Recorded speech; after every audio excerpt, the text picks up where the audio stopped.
Today, on this episode of The Cave and the Fire. My dad, he's a good stoic Finn who experienced the Soviet-Finnish Winter War. His place, where I would have been the 8th generation on the land, was taken over. It's still on the Russian side of the border. And the trauma of that. You know, my grandmother ended up in a psychiatric institution. She couldn't handle it anymore. The stress was too much for her. On the other side, my mom's dad was captain, soldier, and at the end of the war, there was a peace treaty, and he had to give all his equipment, all this land, all his fighting was for nothing in his mind. He first drove everything that he was supposed to, all the equipment, into the lake rather than, so it's his resistance, and he took his life. I get to spend time with Markku, a social entrepreneur and activist in Canada. Rather than inheriting his family's farm of 8 generations, he inherited the trauma that came from it being stolen by the Russians. A trauma his father never fully reckoned with, and ultimately manifested itself in mental health challenges for Markku and others in his family. This expectation for men to have it together, to be stoic. And I deeply loved my dad, but we'd have talks about this, and his response was, let's be happy, just be happy. So I would tell him, Dad, I'm really struggling. This isn't normal. There's something here deeper. And he goes, oh, it's okay, just be happy. And I was I couldn't do that. There was I'm experiencing depression, and I couldn't turn on the happiness. The first time I experienced suicidal ideation was as an 8-year-old. And that's not normal. You can't just say be happy to that. Men in our culture can struggle with cancer. We could have compassion and grace for those who suffer from addiction. There's a lot of things that men can openly struggle with, and it's okay. But we still think of mental health challenges as holding a stigma, especially for men. Our mental health and well-being is a spectrum, and we all languish and flourish with our mental health, and some of us have mental illness, and some of us don't have mental illness, but that's also a spectrum. Some of us struggle seasonally with depression, some of us struggle with anxiety, but that's also episodic. Some of us might live with a severe mental illness, like I do. I live with bipolar 1 disorder. But even in that, you could have a mental illness and be flourishing. And you can also not have a mental illness and be languishing with your mental health. So what that does is say that we actually all have mental health. This is all inclusive. Markku has founded a couple of highly successful organizations and now serves as a leadership consultant to nonprofits all over the US and Canada. Somehow, he's turned his own struggles into a gift he offers all of us as an advocate. And honestly, he is a pretty amazing guy, but when I asked him what has been so important about the masculine journey for him, especially as it pertains to his work within Illuman, his answer might surprise some. I think in my own healing journey, dissent has been critical. And I think that's a part of masculine healing. I'm not an expert at any of this, but I think feminine healing probably needs assent. And in increasing power, I think as a man, my healing journey has required dissent and embracing suffering, embracing weakness, embracing messiness, embracing that this does not necessarily need to look good. I know you think I have the answers, Ned, but I don't. But I have some reflections. Reflections he does have, and you won't want to miss the entire conversation I had with Markku. Enjoy. Well, today I get to hang out with somebody who's become a friend, a good friend in a very short period of time, Markku. Markku makes his home up in British Columbia in the beautiful Pacific Northwest. Markku, thank you for making some time to hang out together today.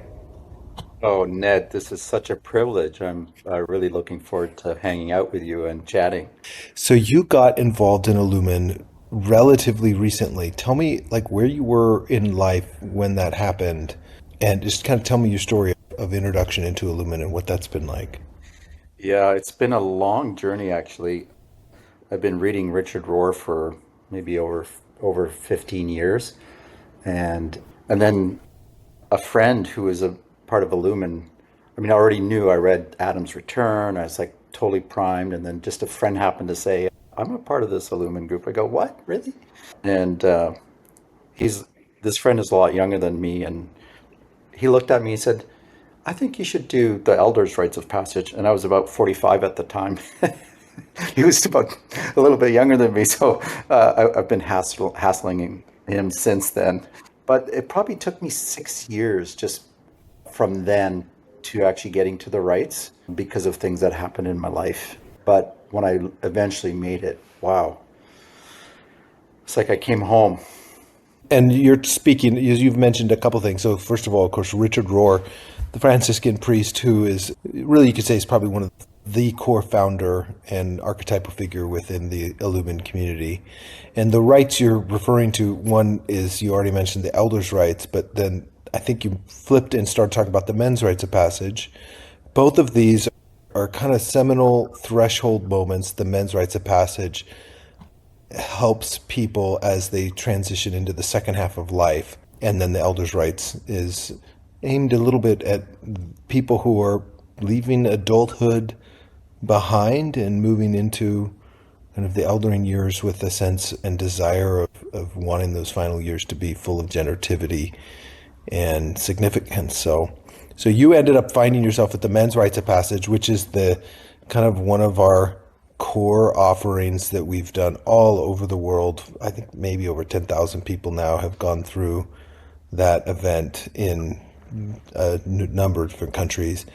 And yeah, so since you bring it up, what happened for you there, or what about that experience is still kind of resonating with you? How did it shape you? Yeah, I was with what was happening in my life. I was working through the reality of finding out that I've landed in a mixed orientation marriage, and I was really confused and struggling and in crisis actually. And so I landed in Pilgrim Park in Illinois for the men's rights because I wanted to, like, the next one in the Northwest wasn't going to be till the following May, and I wanted to go as soon as I could. And it was remarkable. I think what I found was immediate sense of community and companionship and brotherhood. So that was significant just as a container, that this was a safe place and that we're all coming with a lot of different things in different places, but still carrying our wounds and the weight and looking for how to make sense of all of this. Like everything's falling apart. Let it. So it's just a different paradigm. So there was that sense of vulnerability and being open with brothers and counsel and sharing as we went through the different sessions. But this idea of looking at death, looking at the things that have happened in my life, but also then my core wound, which I thought was abandonment. And that's because I experienced significant abandonment as a 6 year old being sent off to boarding school. My parents were working at a little mission hospital in Nepal. And, if a 6 year old, a sensitive kid, as a 6 year old, goes to boarding school for 6 months, like that really messes you up for the rest of your life. Core wound. And to actually have language. And there's a ritual, I'm not going to say much about that, but there's a ritual where that core wound is really reflected back in such a profound and deep way where I finally saw it. I had this generic word of abandonment. And in going through this ritual, I realized actually I felt unlovable. That's what the wound was.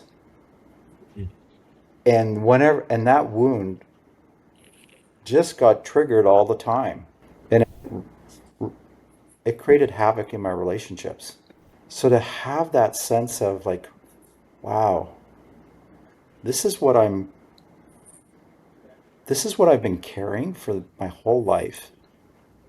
And to be seen, to be seen by brothers and to be affirmed, to be to experience love in the midst of that was so profound for me. And I mean, it's that, even though that's such a small part of the rites in a way, that has, it's like the pebble that you throw into the pond, and it's rippled out since then into all the work that I'm continuing to do. And it's the healing, the richness is ongoing. And of course, the work is ongoing, that never ends. But I would say from that moment of understanding that I was actually subconsciously saying to myself, I'm unlovable, and to actually flip that around to be, I mean, it's a sacred wound that I'm beloved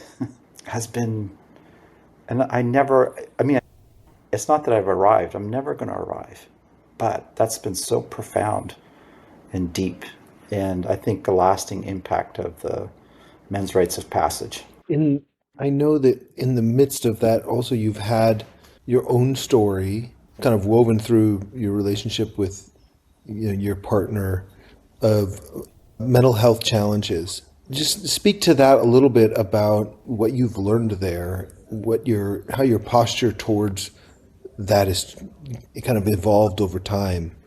And what is it meant for you, or what has it felt like to be, a man who's like so many men. I mean, there's so many men I think who are silently suffering from a variety of mental health challenges. Yeah, just would love to hear you kind of reflect on that aspect of your story. Yeah. Oh, thanks for asking that, Ned. I mean, I want to be really open and vulnerable with my story. So, but I also want to put it into a container.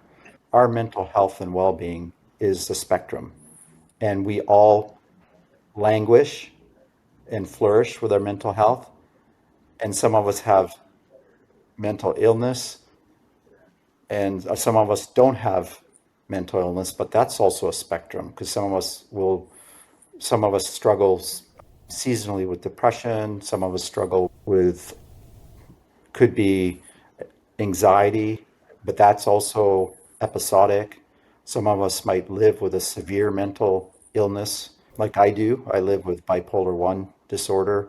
But even in that, you could have a mental illness and be flourishing, and you can also not have a mental illness and be languishing with your mental health. So so what that does is say that we actually all have mental health. We're all, this is all inclusive. Thinking in that way destigmatizes it because it's something we all experience in different seasons of our lives. We experience flourishing, we experience languishing. Some of us have a severe mental illness, some of us have episodic mental illnesses during their lifetime. And I was diagnosed 7 years ago, 7.5 years ago. So I came into Illuman about 4 years in. I was already using the word recovery and that I'm in recovery. I'm doing a lot of practices that help me stay in recovery, like the diabetic who needs insulin, someone with bipolar 1 disorder also needs medical attention. But then there's sleep, exercise, nutrition, community connection. Also, I find meditation, doing my sits, very profound and deep. So coming into Illumin, to the men's rites of passage, again, I've always been very open and vulnerable about my journey, partially because part of my calling is to be an advocate for mental health and people who are struggling with their mental health, and just to normalize the conversation. And I want to say that my journey with Illuman has been so ongoing healing and recovery, like between the men's rites of passage and then doing the deep masculine journey with Dan Dahlquist and John Liu, 9-month journey with counsel every 2 weeks, 4 remarkable week-long immersions in wilderness where we did the work. So it felt like a natural continuation of the men's rites of passage. Like it was a deepening of that work in such profound ways. And the core wound work we did, the shadow work that we did, looking at the different facets, using the Bill Plotkin's nature-based map of the human psyche. I mean, just deep work into like the North, the generative adult. Who are our protectors? The loyal soldier, the wisdom of the East, and the trickster, and the wild one in the South, and the sensual one in the West, and just bringing all of these aspects of our humanity into a place where we could actually work and grow. And that has been so grounding. The ongoing knowing myself better, finding ways to extend self-compassion has been really deep. And then also having the courage to engage with my core wound in some deep and significant ways in nature and sit with that and see what mystery brings.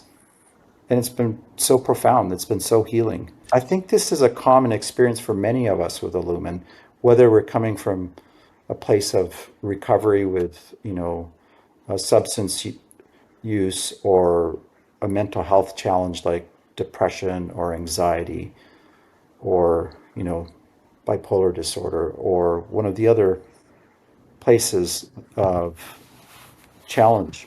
So appreciate talking a little bit about mental health as it's kind of like the weather, even when weather does not imply bad weather. It just implies what is out in the current moment, and I think that's so true for all of us.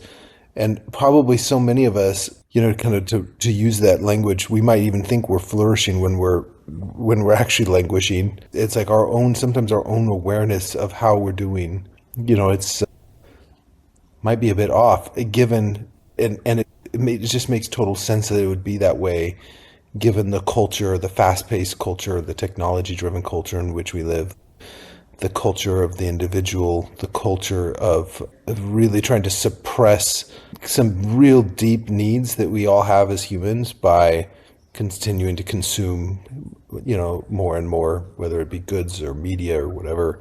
I mean, our culture is ripe for, dis-ease within our bodies, within our hearts, within our minds, within our souls. And so this is that particular aspect when we think about it just purely from the mental health. I mean, it's something that really does impact every single person to varying degrees. And, for whatever reason, there is this stigma, I think, among men, especially still around that. And it doesn't, I know you and I had talked about this one other time where so much of the stigma around addiction has slowly over time receded. There's kind of an acceptance of being in 12-step work of various kinds, being in recovery. But that still is maybe not quite the case yet on the mental health scene. What do you make of that? What is it about kind of our understanding of masculinity in Western culture today that means that men can't have mental health challenges or it's somehow a mark on their masculinity if they do have a mental health challenge? Yeah, that's a good question. I mean, I think it's a patchwork quilt where some of the squares are further along than the others. So I think it's not a homogeneous experience. So maybe I could just say that first, is that some men are, and they're well along on this journey. And I do think then that there's our broader culture and society is adapting and changing. There's been a lot of change over the last few years, even even in the last 5 years, a huge amount of, like, I think COVID was a big part of that. COVID, we're kind of the fifth anniversary of the start of COVID, and we've just passed that. There was this uptick in mental health challenges that people were experiencing because of isolation. So I think there's more awareness, and I also think there's kind of a rubber band back. There was this openness, there's this window, and then it kind of, okay, we're past, and the rubber band's back. And so I think this expectation for men to have it together, to be stoic. Deeply loved my dad, but we'd have talks about this. And he's a good stoic Finn who, experienced the Russian or the Soviet Finnish Winter War. His place, where I would have been the eighth generation on the land, was taken over. It's still on the Russian side of the border. So he experienced significant trauma himself. And his response to that was, let's be happy, just be happy. So I would tell him, Dad, I'm really struggling. Like, this is this is not just this isn't normal. Like, and there's something here deeper. And he goes, oh, it's okay. Just be happy. And I was Mhm. like, I couldn't do that. There was I'm experiencing depression, and Mhm. I couldn't turn on the happiness. And Mhm. until for him, until I linked it, and this was after doing the men's rites of passage, I was able to tell him, we had a great relationship. Dad, the first time I experienced suicidal ideation or thoughts was as an 8-year-old. And and that's in response to that boarding school experience. And that's not normal. You can't just say be happy to that, because there's that trauma needs to be witnessed, and there's a layered healing process. So I think there's some of that, like, be stoic, be happy. I think also there's a sense that men can't be vulnerable, like deeply vulnerable, about maybe some external challenges. We can be really vulnerable about, hey, I've got cancer. So we're going to tell people about that, or I have, I've got appendicitis, or I live with diabetes. But to be able to say, like, actually, I live with severe depression that is chronic is harder to say. And there's something that is deeply vulnerable. And I think is it linked to just stigma? But no, I think there's more than that. But it's a hard journey. And I think if we can, even in the container that I started with, that there's, you know, a spectrum of mental illness and well-being, and then there's a spectrum of flourishing and languishing. That whole spectrum includes all of us. So Mhm. we all have mental health, and at any point in life, we could be languishing or we could be flourishing, regardless of if we have a mental illness or not. That even that mental illness or mental challenges is a spectrum, because some people experience seasonal depression because of light. Some people might experience depression once in their lifetime. But I mean, the stats are pretty high that over 50% of us experience mental illness at some point in our lifetime. So that's more than one in two. But all of us experience languishing in our lifetime for Mhm. whatever. Mhm.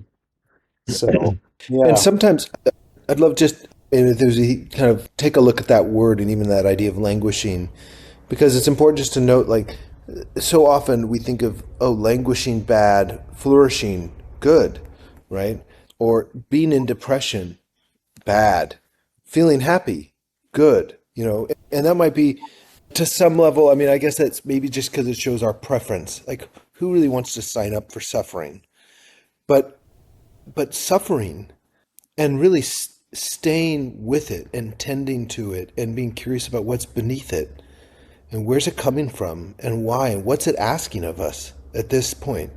That actually sounds a lot like flourishing in the midst of something really painful. And the denial of suffering and the suppression of it and kind of pretending that it's not there and putting on a happy face and even maybe convincing yourself, like there may be at some level, we men are so good at compartmentalizing.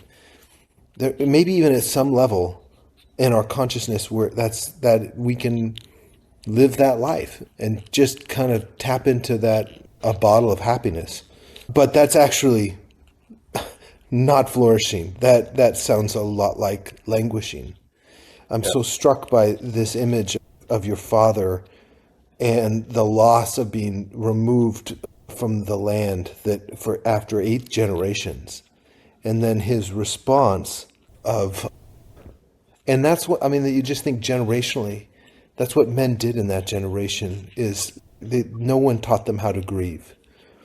And so this was what he was given to him was both pain and no instructions for how to tend to it in a way that wouldn't be passed down to his sons, you know. Yeah. And I'm so struck by the so much of the sadness that you experience was not just your own sadness, but also the sadness of your father, the sad, you know, the suffering of that had been undealt with up until that time. And at some point, when something's not dealt with, it can just it manifests downstream in a lot of different ways. You know, Yeah. there's no at some point the piper has to be paid. Let me just hear you respond to that, even just that sense of ancestral pain that can I, come down. yeah. So just thinking about the ancestral journey and holding that suffering and pain.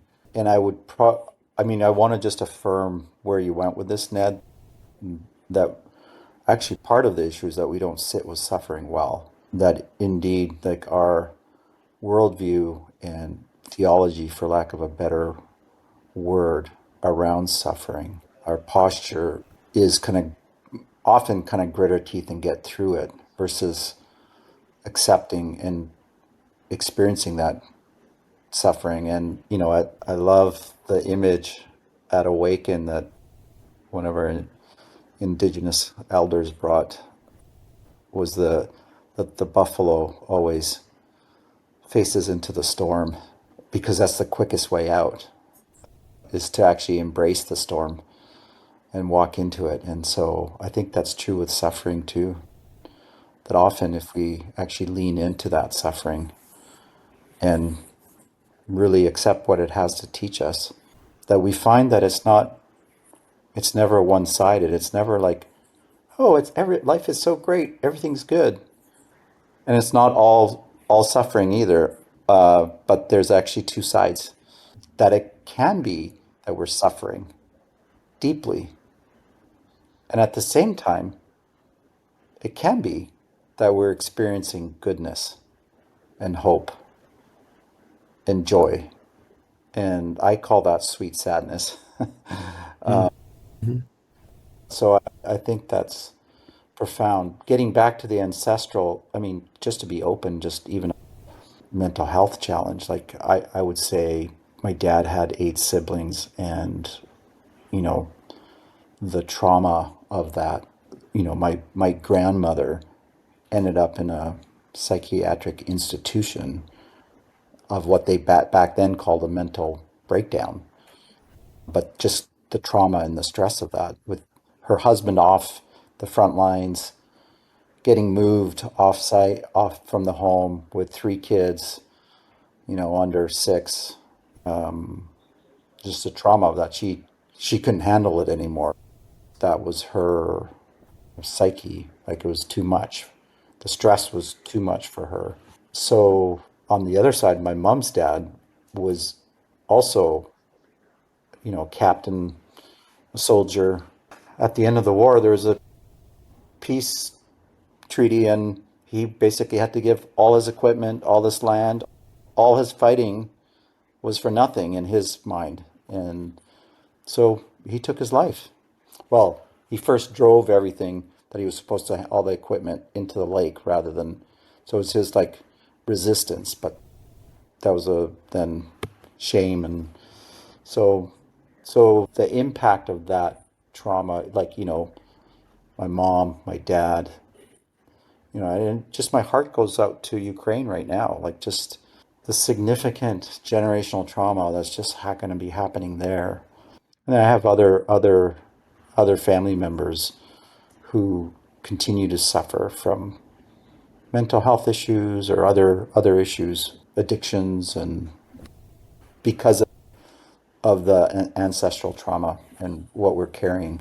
So I think that's real. And I mean, bipolar disorder is one of those things that is a genetic thing, but it's tied, it's a confluence of genetics. So I do have like at least, you know, 3 or 4 other people in my family that have lived with bipolar 1 disorder. But it's also the confluence of genetics, stress, and trauma, like that creates a perfect storm. But it's interesting in how that generational piece is carried through. So, and that's some deep work to work through. Uh, Hmm. yeah, Yeah, I'm just as you're talking. Of course, my mind and heart are both turning as well to Ukraine and turning to really all. I mean, there's just so much suffering in the world, yeah, and even the young generation, coming up has, here in America at least, if you're 20 years old, your entire life the U.S. has been at war somewhere in the world, right? And there is, I mean, and we could go on. There's so many reasons and causes. We could talk about it from an ecological perspective, from a political perspective, from an economic perspective. There's so much cause for despair. So it's no surprise to me at all that so many young men turn turn to video games, turn to media, turn to so many ways of just trying to take a break from the chaos rather than turning into the storm like the buffalo. It's like, okay, where can I just even hunker down for? I mean, addiction in the United States is just all, we've been at record levels, although thankfully fatalities have started to come down in the last 18 months or so. And the message of not just of Illuman, but the wisdom journey of saying move into it and allow the kind of the alchemy of grief to do its healing work. There's a big difference. I remember when I was facing my own, mortality with my journey with cancer, and I felt like I was on the precipice of this dark hole. And I felt like if I give myself to this, I might never, is this depression? I might never come out. And thankfully, I had an excellent therapist. We met twice a week for several years in the midst of kind of dealing with mortality. And he said, this does not sound like depression. This sounds a lot like grief. And one thing I knew is, because I'd been taught, unlike my father or your father, is that if we give ourselves to grief, it can feel a bit like drowning in the moment, but we will come up on the other side. There's a sense of vitality. It's full of paradox, but there's a fierce hope that comes in the midst of grief. Maybe it's this connected to this. It's in some ways, it might be the opposite of despair, which is this sense that tomorrow is going to be the same as today and the day after will be the same as there's no hope for any change. Grief requires us to demand that things don't have to be this way. Things shouldn't be this way. That there is a better way. And so I kind of say all of that to know, I know right now you're still in the midst of upheaval in life. I mean, and who isn't? That seems to be the journey for all of us, as the human journey is to be one where there's always the sour is always present with the sweet. And yet I know you're experiencing a vitality in your life that you hadn't before. I'm wondering how grief, since we've talked about suffering a bit, how grief is and grief work has played into your ability to really have a sense of joy even in the midst of suffering. Yeah. Thank you, Ned. Loved your reflection there. And yeah, that's a good question. Like, I think that grief is such a personal journey and it's not linear. You know, it comes in waves or it's tortuous and like, you're going around the path and then it comes back. You don't know what's around the corner and all of a sudden grief arrives again there to meet you, our good friend. Hmm. And it's kind of out of the blue. It could be triggered by something. So I would say that, that's been a journey, a lifelong journey, but even in the last 7 years since being, diagnosed with bipolar 1 disorder, there's been a lot of grief, a grief of, vocation changes, grief of lost relationships because of, when one is manic, you do things that aren't appropriate or because you're not yourself really. And that's why you have to be hospitalized. And so, and then for me, it was like, it wasn't until I was hospitalized and saw a community. It took me 3 days to realize that I was a part of this community in the hospital, to have them mirror back to me what I was mirroring to them. And it was just like, oh, so that was like sweet sadness. It was sort of like, oh, this is what's happening. But I was also like, I'm with other people that are experiencing the same thing. So there's a sweetness to this too. Like there's community in this midst. And so I think if we can find those places of community and not let grief just be solo, right in our context. And often, like in that case, I was on the psychiatric unit and I found community, temporary community, not long-term community. Quick aside, just last year I saw one of the women that I was hanging out with on the psychiatric ward, older woman, and I was at Starbucks and her husband was there and she was there and she looked over at me and said, "Know you from somewhere." I was just like, "Where are you? Seem so sweet. Where are you? Like I feel like I know you." I go, "Yeah, we were on the psychiatric unit together." And then her and her husband like just totally shut down. They did not want to talk to me anymore. It's like we compartmentalize that part of our lives. Uh-huh. But Uh-huh. I think in grieving, uh, it's holy sacred work. And I think, for me, part of my journey recently has been, coming, I mentioned that I've been in a mix orientation relationship, which was a surprise to me and my spouse 4 years ago. And that journey has been both one of like honoring her and her identity and who she is, but also deep grief for me. And it's one of those things that it's like there's celebration, but there's grief, and it's complex. And so, Illuman has been one of the places where I've been able to work through that, starting with the men's rites of passage, to grieve deeply at the men's rites of passage and, work through deep grief and then come to this understanding that my own recovery journey is not a destination, but that it's a journey. Like it really like that recovery and healing isn't a destination. It's a lifelong journey. And I think I just want to take the moment to say that for other men who struggle with mental health in whatever shape or form, I just want to say that this is Illumin is a place where you you can belong. This is a safe place. You belong here.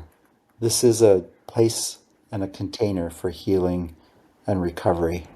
And this is what I found, that this is a place where wounds can be named, where dissent is honored, and where the brotherhood is real. And that there are fellow travelers on the journey to walk with you. In Illumin, we talk about the masculine path to healing, that we affirm a masculine path to healing. And I've always heard that as two different things. One, that there might be a unique wound in the masculine, given the roles we've held in the world for centuries now, that need tending to in a particular kind of way. And so there's a masculine path to healing because of the uniqueness of our wounds. And then I've also heard it in the sense that there's a masculine way of going about and doing healing work. And so part of that also gets drawn into a masculine path to healing. It is certainly, of course, as humans, we carry both archetypes within us, the feminine and the masculine. And so we're not talking about a kind of a split where male-bodied people hold the masculine and female-bodied people hold the feminine. Clearly, I think both are within all of us. But I am curious to know, especially in a world where the masculine has been denigrated, and for really understandable reasons. When you hear the phrase the sacred masculine, or the deep masculine, or even affirming a masculine path to healing, what comes up for you? What resonates? Where's there dissonance as you sit as a male-bodied, person yourself? And I know you think I have the answers, Ned, but I don't. Uh, but I have some reflections. And I think just in my own healing journey and ongoing healing journey, I think dissent has been like critical. And I think that's a part of masculine healing. Like I think I'm not an expert at any of this, but I think feminine healing probably needs assent and in increasing power. I think as a man, I think my healing journey has required dissent and embracing suffering, embracing weakness, embracing messiness, embracing that this does not necessarily need to look good.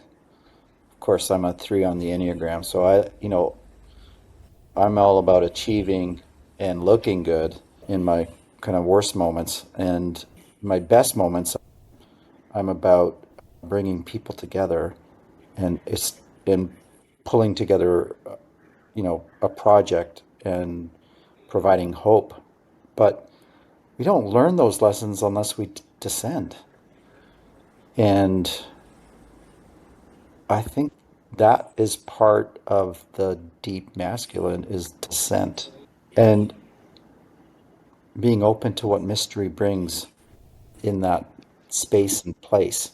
I think another thing is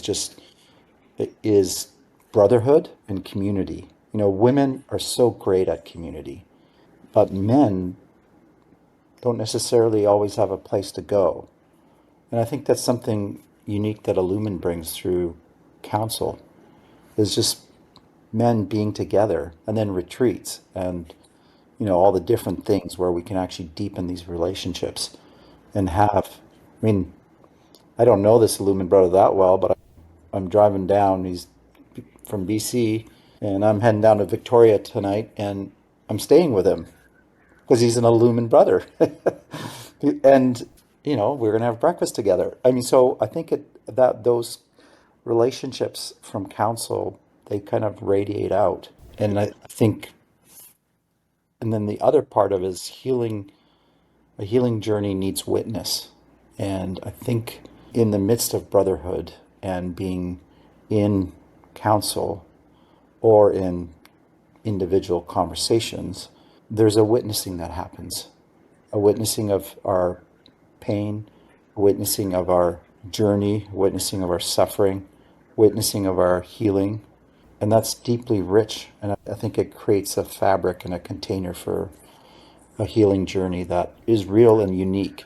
And I think, at least in the Lumen approach, there's something about nature as well that's deeply important to men and the healing journey for men, and to be connected to mystery in the context of nature and experiencing that solitude, that stillness, but you're not alone. There's all of this non-human part of nature that is just rich. And and I think I, the theme that seems to run through all of this is how do we how do we experience love in all of these places? And I used to lead at an environmental charity, and my paradigm was, yeah, I'm our work is to help nature, and the and it was sort of like nature was other. But now I see nature, my experience has been with Illuman is that nature is it's kinship. And I go on a wander and I experience deep love that mystery brings in that context. So at least those are a few reflections on a masculine way of healing. And I mean, there's other things that could be said, from drum circles to just the wisdom of elders. So being in a context of community where people who've gone the path, on a path before you as a man, Mm-hmm. and sitting in that teaching and hearing their stories, that's been so Mm-hmm. rich to hear people's stories that are have gone down the path before us and Mm-hmm. learn from that. I think the immersion into all those stories has been deeply healing for me. That's so beautifully put. And it is interesting to see how science has really affirmed some of those things that you have named. That I think some people who, not everyone needs science to justify maybe ancient wisdom.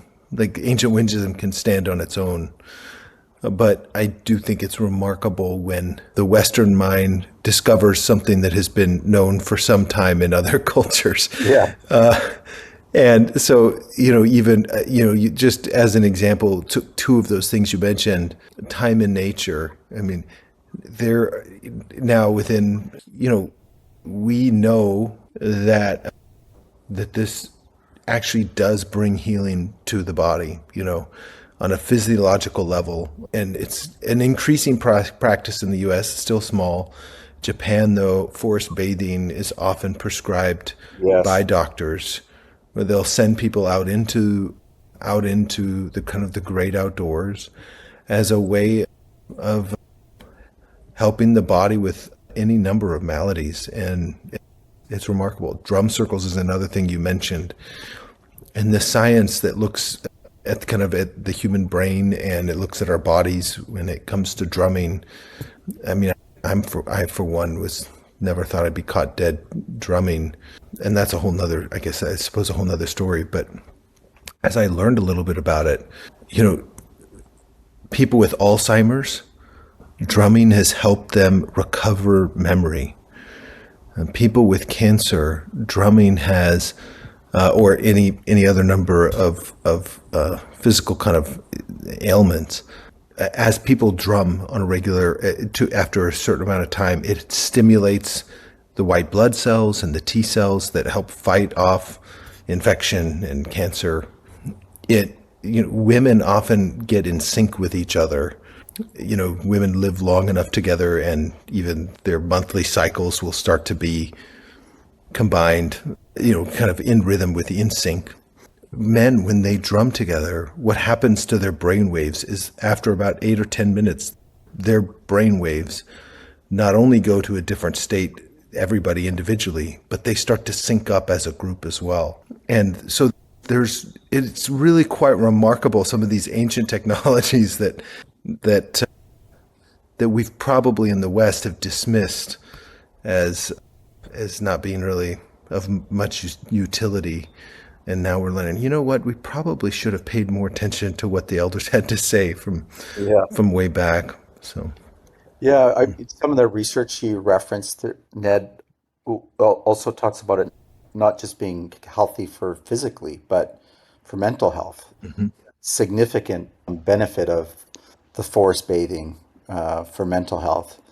And mhm, and I've also found that the drumming has been just so rich for my my mental health journey as well. So Well, I want to ask you kind of one last question. In Illuman, I mean, we always say and talk about the fact that we're not doing this work for ourselves alone. I mean, and although that doing the work for ourselves is a gift to others, in the way of the Tao, it says that the greatest gift we have to offer the world is our own transformation. And certainly, before we try to help other people, we need to probably the best starting place is right here with me and myself to heal myself before I go out on any great ambition to try and save the world. But with that being said, we don't want it to stop with ourselves. There is a sense that, like, service to the world, loving the world, this is a huge aspect of what it means to be a generative human being, a generative man, generative woman. And I'm curious to know for you, how has kind of everything that has led up to this point for you, what does that look like for you these days in terms of how you stand in solidarity with those who are suffering? How do you stand in service to the world? How have you kind of taken everything you've in your journey up to this point and helping in your own ways to tend to the whole? yeah, I think, I mean, I think of it as concentric circles. So that there's, immediate family and tending those relationships and also working through, the hard stuff that life has brought in those relationships. So that's kind of like at a core level. And then I think of communities that I'm a part of and just showing up and serving in those communities. But then more broadly, vocationally, I've been a leader in the nonprofit sector. So my vocation in the world is to come alongside leaders and leadership teams in helping bring both effectiveness and clarity and resources to bear for organizations to have the kind of impact that they'd like to have. So, and that's in multiple sectors. So, but in the nonprofit space particularly, but human services, environmental development, organizations that I love, like Illuman too. So, yeah. So it's such a privilege, and it feels, I don't know. There's this sense of that it feels right, like that saying that, what is it, Mary Oliver says, what is it, the one life that you bring to the world, and what is it that you're going to do? Or, I'm messing it up, but really, I think for me, it's, in a broadest context, is living this out, whether it's paid or not, but to come alongside people and to serve in the ways that I can.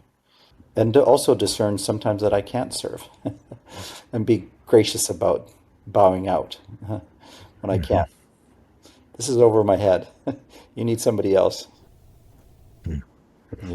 Well, thank you, thank you, thank you. I just want to honor the way you are moving through the world as a man, as a brother, as a Canadian, as a leader in nonprofits, as a father.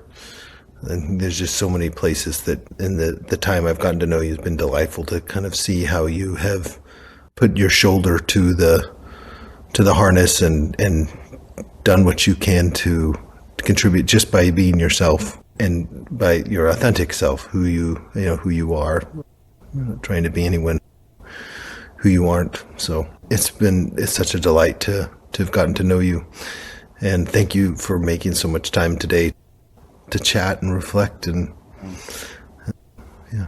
Yeah, thanks, Ned. It's been a real privilege. Thank you so much.